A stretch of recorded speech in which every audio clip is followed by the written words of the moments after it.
श्री गुरु ब्रह्मा महिमालेक शरण। श्री गुरु ब्रह्मा महिमालेक शरण।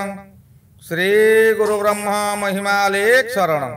गुरु कृपा यूट्यूब चैनल तरफरु आपण मानकु स्वागत जनाई आरंभ करने को जाउछि मासिक राशिफल।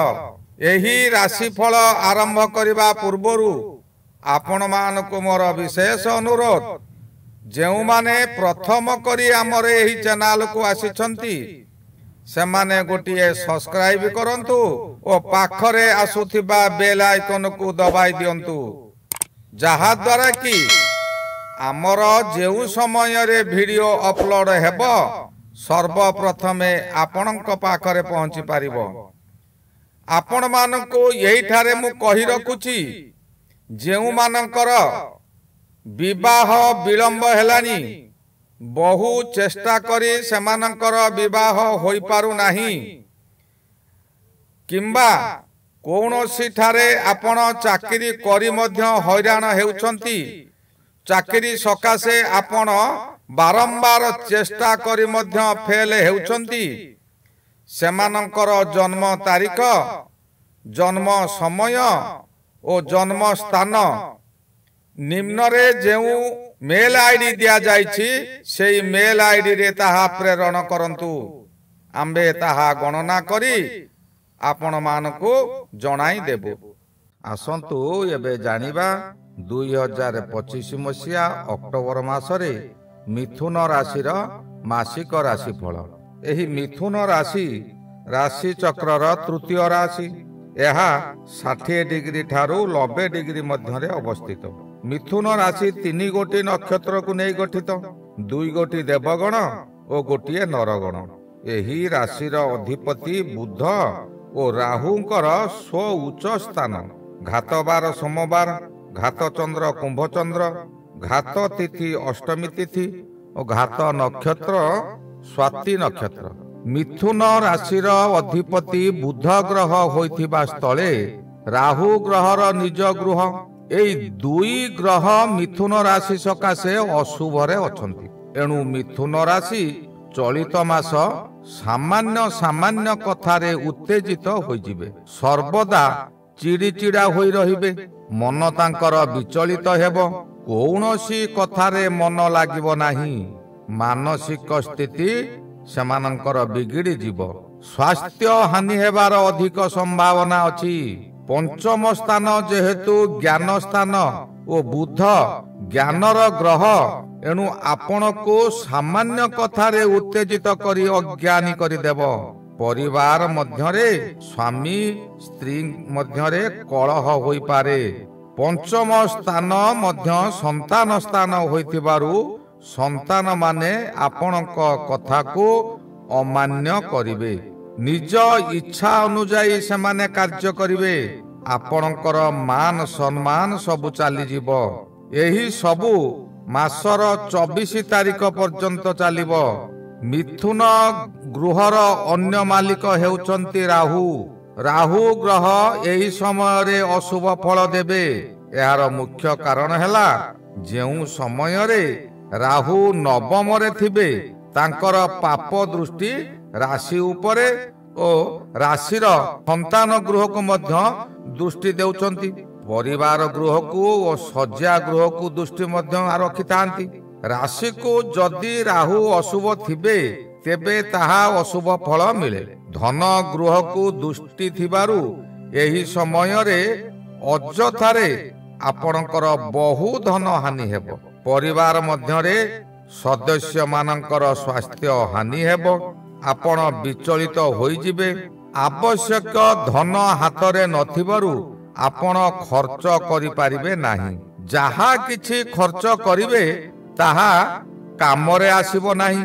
ठीक समय रे खर्च न करी परे खर्च करिवे, जहा द्वारा फल शून्य हेबो ओ भाई भौणी माने आपणकर विरोधी हेबे। बहु कुच्चारटना करिवे, एपरिकी भाई भौणी माने आपणक हाथ छाड़ी दे पारंती। आपण को त्याग करि देई विदेश को चली जिबे, नचेत भाग नेबा सकाशे अड़ी बसिबे। ଦ୍ୱାଦଶ କୁ ଦୃଷ୍ଟି ଥିବାରୁ ସ୍ତ୍ରୀ ସହ ବୁଝାମଣାରେ ଭୁଲ ରହିଯିବ। ମିଥୁନ ରାଶିର କର୍ମସ୍ଥାନ ମୀନ ରାଶି ଓ ୟାର ଅଧିପତି ବୃହସ୍ପତି ମହାଗ୍ରହ। ବୃହସ୍ପତିଙ୍କ ଉପରେ ଦୃଷ୍ଟି ଥିବାରୁ ଏହା ଗୁରୁ ଚଣ୍ଡାଳ ମଧ୍ୟ ହେବ। ରାହୁଙ୍କର ବୃହସ୍ପତି ଉପରେ ଦୃଷ୍ଟି ଓ ବୃହସ୍ପତିଙ୍କର ରାହୁଙ୍କ ଉପରେ ଦୃଷ୍ଟି, ଯାହାକି ମିଥୁନ ରାଶି ଉପରେ ଏହାର ପ୍ରଭାବ ପଡ଼ିବ। ରାତି ଅନିଦ୍ରା କରାଇବ। ଏହି ସମୟରେ ଆପଣ ଯେକୌଣସି ପୂଜା ପାଠ କରନ୍ତୁ ତହିଁରେ ବାଧା ଆସିବ। କୌଣସି ଧର୍ମ କାମ କରିବାକୁ ଗଲେ କିଛି ବ୍ୟକ୍ତି ବାଧା କରିବେ। ଯଦି ଆପଣଙ୍କ ଗୃହରେ କୌଣସି ମାଙ୍ଗଳିକ କାର୍ଯ୍ୟ କରିବାକୁ ଚାହୁଁଛନ୍ତି ତେବେ ତହିଁରେ ମଧ୍ୟ ବାଧା ଆସିବ। ପ୍ରତ୍ୟେକ କାର୍ଯ୍ୟମାନ ବିଳମ୍ବ ହେବ କିମ୍ବା ତାହା ନ ହୋଇପାରେ। ମିଥୁନ ରାଶିରେ ବୃହସ୍ପତି ରହି ଏହି ଅଶୁଭକୁ ଅଧିକ କରାଇବେ। ମିଥୁନରେ ବୃହସ୍ପତି ଥିବା ସମୟରେ ଏହାକୁ ଜନ୍ମ ବୃହସ୍ପତି କୁହାଯାଏ। ସୁଖର କଥା, ଏହି ଜନ୍ମ ବୃହସ୍ପତି ମାସର ପ୍ରଥମାର୍ଦ୍ଧଟି ରହିବ ଓ ଦ୍ୱିତୀୟାର୍ଦ୍ଧରେ ଦ୍ୱିତୀୟ ବୃହସ୍ପତି ହୋଇଯିବେ। ଏହାର ଫଳ ବଦଳିଯିବ। ତଥାପି ଆପଣଙ୍କର ମୁଣ୍ଡ ବୁଲାଇବ। ରାସ୍ତାରେ ଯିବା ସମୟରେ ସାବଧାନ ହୋଇ ଗତାଗତ କରନ୍ତୁ। ଅନ୍ୟମନସ୍କ ହୁଅନ୍ତୁ ନାହିଁ। ପଞ୍ଚମ ସ୍ଥାନକୁ ଦୃଷ୍ଟି ଥିବାରୁ ସମୟ ସମୟ ଆପଣଙ୍କୁ ଅଜ୍ଞାନ କରିଦେବ। କଥାବାର୍ତ୍ତା କହିଲା ବେଳେ ନିଜକୁ ମଥା ନତ କରନ୍ତୁ। ଉପର ମୁହାଁ ହୋଇ ବା ଦିଲଦାର ହିସାବରେ କାହା ସହିତ କଥାବାର୍ତ୍ତା କରନ୍ତୁ ନାହିଁ। ମହାବାତ୍ୟାରେ ଦୁବ ଘାସଟି ଯେପରି ମୁଣ୍ଡ ନଇଁ ଦେବା ଦ୍ୱାରା ତାହାର କିଛି କ୍ଷତି ହୁଏ ନାହିଁ, ମହା ଦ୍ରୁମ ଧରାଶାୟୀ ହୋଇଯାଏ, ନିଜକୁ ସେହିପରି ନର୍ମାଲ କରନ୍ତୁ। ପ୍ରତ୍ୟେକ ବିପଦ ଆପଣଙ୍କର ପାର ହୋଇଯିବ। ଏହା କହିବା ସହଜ କିନ୍ତୁ ପାଳନ କରିବା ଭାରି କଷ୍ଟ। ଉଚ୍ଚାଟନ ହେଲେ କିଛି କରିପାରିବେ ନାହିଁ। ମିଥୁନ ରାଶିର ଦେବୀ ଦୁର୍ଗା ହୋଇଥିବାରୁ ମାଙ୍କର ପାଦ ଛୁଇଁ ପ୍ରଣାମ କରନ୍ତୁ। ଆପଣ ଯେତେବେଳେ ଯେଉଁ କାମ କରୁଛନ୍ତି କିମ୍ବା ବିଦେଶକୁ ଯିବାକୁ ବାହାରୁଛନ୍ତି ତେବେ ନିଜ ମାଙ୍କର ପାଦ ଛୁଇଁ ପ୍ରଣାମ କରନ୍ତୁ। ମାଙ୍କର ଆଶୀର୍ବାଦ ଅଭୟ ଛତ୍ର ପରି କାମ କରିବ। ମିଥୁନ ରାଶିର ମିତ୍ର ଗ୍ରହ ହେଲେ ରବି ଗ୍ରହ।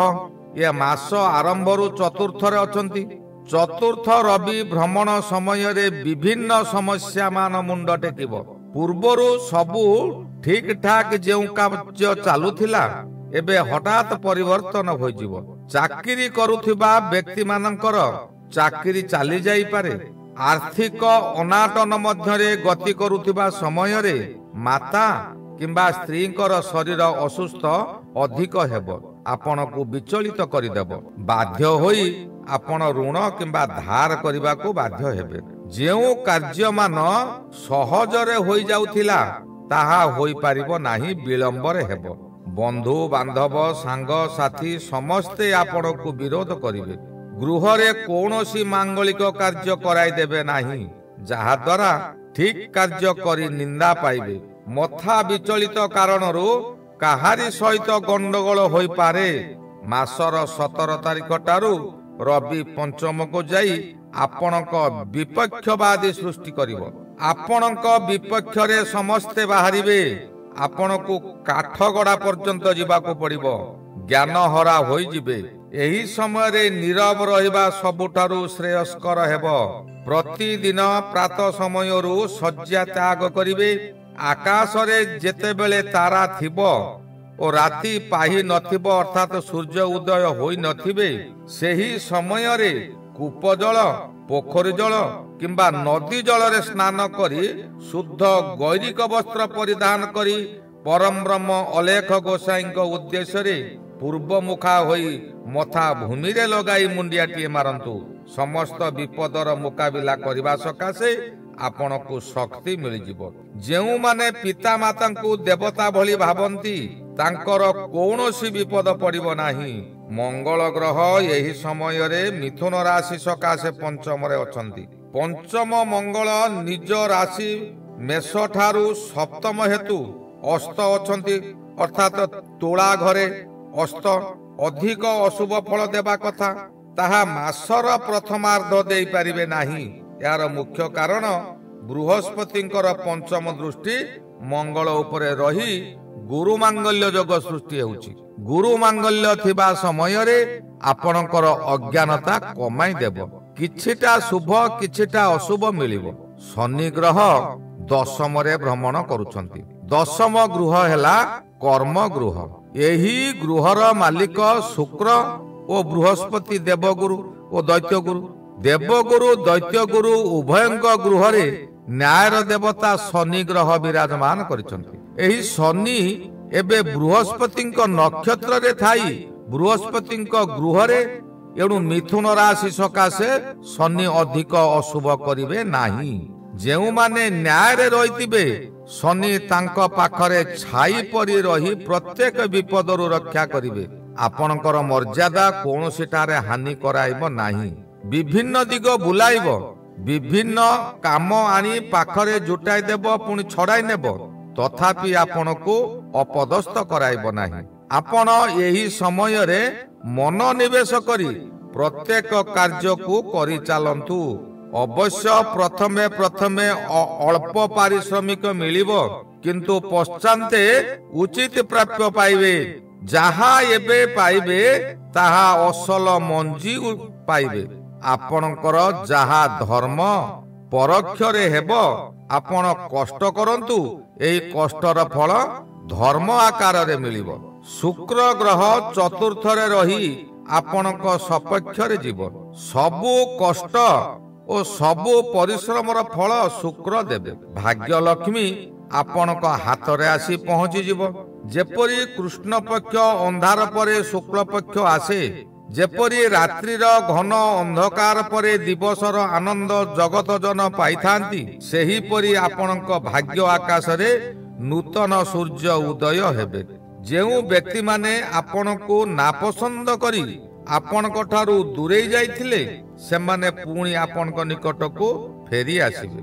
पूर्व सुख सबु पुणी हाथ पांतारे आसी जिवो किंतु आपणको धैर्य धरिबा को पड़िबो। केतु ग्रह तृतीय रे रही आपणकर शक्ति सामर्थ्य सबु फेराई आनिबो किंतु प्रथमे प्रथमे भारी कष्ट पाइबे पश्चाते सुख निश्चय मिलिबो। केतु ग्रह हेउची आशावादी ग्रह। मनरे बहुत गुड़िए आशा देव।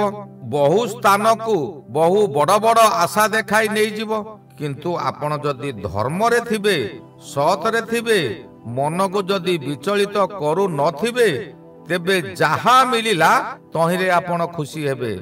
जदि मन विचलित थिबो अधिक लोभ थिबो तेबे केतु आपण को निश्चिंत विपद रे पकाइबो। एणु सावधान रहिबा जरूरी। एही गला 2025 मसिया अक्टोबर मासरे मिथुन राशिर मासिक राशिफल। श्री गुरु ब्रह्म महिमा अलेख शरण। श्री गुरु ब्रह्म महिमा अलेख शरण। श्री गुरु ब्रह्म महिमा अलेख शरण शरण।